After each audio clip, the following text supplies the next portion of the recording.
புது பொலிவோட நீங்க உங்க வாழ்க்கைய வந்து பிரகாசத்தோட, சந்தோஷத்தோட, மனசளவுலயும் சரி, தோற்றத்திலயும் சரி, ஒரு புத்துணர்ச்சியோட செயல்பட போறீங்க அப்படின்றதுக்கு ஒரு அடையாளமா, சுக்கிரன் வந்து தன்னுடைய சொந்த வீட்டுக்கு வரத நம்ம வந்து எடுத்துக்கலாம். உங்க பாக்கிய அதிபதி, பாக்கியங்கள குடுக்கக்கூடியவர். பாக்கியம்னா அதிர்ஷ்டங்கள், அதிர்ஷ்டங்கள அள்ளி குடுக்க போறாரு சுக்கிரன் அப்படின்னு நம்ம சொல்லலாம்.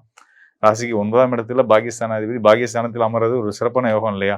கண்டிப்பான முறையில இது ஒரு நல்ல அடையாளமா நவம்பர் 3ஆம் தேதியிலிருந்தே நீங்க அதுக்கான நல்ல நிகழ்வுகள், நல்ல செய்திகள் உங்களுக்கு வரப்போகுது அப்படின்றத நம்ம சொல்ல முடியும். அதுக்கு அடுத்ததா உங்களோட தொழில் ஸ்தானம். தொழில் ஸ்தானம்னு எடுத்துக்கிட்டோம் அப்படின்னா, கும்பராசிக்கு விருச்சிக ராசி தான் வந்து தொழில் ஸ்தானம் வருது. தொழில் ஸ்தானத்தில தொழில் ஸ்தானாதிபதி செவ்வாய் அங்கேயே தான் இருக்காரு. செவ்வாய் இருக்கிறார் இல்லையா? அவரோட வந்து நவம்பர் 16ஆம் தேதி சூரியன் வந்து சேரப்போறாரு. ஸோ சூரியனும் செவ்வாயும் சேர்க்கை ஏற்படும்போது, பொதுவாவே வந்து அ சூரியன், செவ்வாய் சேர்க்கை அப்படின்னா, ஒரு புது மாற்றத்துக்கான ஒரு நேரம் அப்படின்னு எடுத்துக்கலாம். ஆ நம்மளே எதிர்பார்த்திருக்க மாட்டோம். நம்ம இத செய்ய போறோம், நமக்கு இது கிடைக்க போகுது அப்படின்னு எதிர்பார்த்திருக்க மாட்டோம். ஆனா, அதெல்லாம் வந்து சேர்றதுக்கான ஒரு நேரமா அமையப் போகுது. ஆ ஒரு பெரிய விஷயம் வந்து, இது நம்மளால முடியாது, இது நமக்கு கிடைக்காது அப்படின்ற ஒரு அவநம்பிக்கையோட கூட நீங்க இருந்திருக்கலாம்.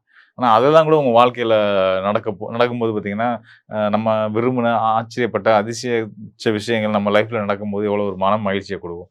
ஸோ அந்த மாற்றங்கள்லாம் வந்து பார்த்தீங்கன்னா, நவம்பர் 16ஆம் தேதிக்கு மேல நடக்கப்போகுது. அதுக்கான காரணம் சூரியன், செவ்வாய் சேர்க்கை.